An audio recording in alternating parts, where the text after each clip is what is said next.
ဒါလေးကတော့အသေးဆုံးတဲ့ချစ်စရာအကောင်းဆုံးငါလေးပါဒါပေမဲ့သူ့မှာရှိတဲ့အစိတ်ကစာရနိုက်ထက်ကိုအစ1000ပိုပြင်းတဲ့သူ့ကိုစားမိရင်မတိလိုက်ခင်လေးမှာပဲနောက်ဘဝကိုရောက်သွားနိုင်တယ်လို့ပြောကြတာပေါ့ဘာလို့လဲဆိုတော့သူကကဘာပေါ်မှာအစိတ်အပြင်းဆုံး9မျိုးထက်ကကမျိုးထိနေလို့လေဒီငါးလေးကအသားပြပြလေးပေါ်ပါသွက်လာမျက်လုံးဝိုင်းဝိုင်းလေးနဲ့ပင်လယ်ထဲမှာကူးနေတာပေါ့ကြည့်လိုက်ရင်စားလို့ကောင်းမဲ့ပုံလေးပေါက်နေပေမဲ့သူတို့ကပင်လယ်ထဲမှာအချမ်းတန်းဆုံးငါးလေထဲကတမျိုးထင်နေတာပါရှင်သူ့ရဲ့နာမည်ကငါးပူတင် pufferfish လို့ခေါ်ပြီးသူတို့ကိုကြောက်စရာကောင်းစေတာကသူတို့ရဲ့သွားတွေကြောင့်မဟုတ်ပါဘူးသူတို့ရဲ့ကိုယ်ထဲမှာရှိတဲ့ phytotoxin ဆိုတဲ့အစိတ်ကြောင့်ပါ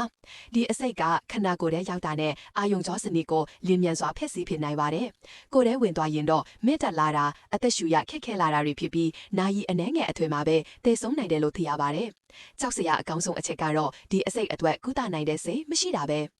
ဒီလိုပြင်းထန်တဲ့အစိတ်ရှိနေပေမဲ့ဂျပန်နိုင်ငံမှာတော့အဲ့ဒီငါးကိုဖူခုလို့ခေါ်ပြီးအဓိကဟင်းလျာအဖြစ်လူကြိုက်များကြတယ်ရှင်။ဒါပေမဲ့ဖူခုကိုချက်ပြုတ်တဲ့စားဖို့မှုကအထူးလိုင်စင်ရှိထားရမယ်။အသားလိတာတစ်ချက်မှားသွားတာနဲ့သူ့ရဲ့စားသုံးသူကဆေးရုံကိုချက်ချင်းရောက်သွားနိုင်လို့လေ။ဒါအပြင်အတိတ်တုန်းကအချို့လူတွေဟာဒီငါးရဲ့အစိတ်ကိုလက်နဲ့အဖြစ်အသုံးပြုခဲ့ကြတယ်ဆိုတဲ့ဒဏ္ဍရာတွေလည်းရှိသေးတယ်။အပေါ်တင်တာပဲဖြစ်ဖြစ်အစားအသောက်ပေါ်ချပေးတာပဲဖြစ်ဖြစ်လှုပ်လိုက်တာနဲ့ပြစ်စရာမလို့ထိုးစရာမလို့ပဲလူတွေဟာတိတ်တိတ်ဆိတ်ဆိတ်နဲ့ထွက်သွားကြတယ်လို့ပြောကြတာပေါ့ရှင်။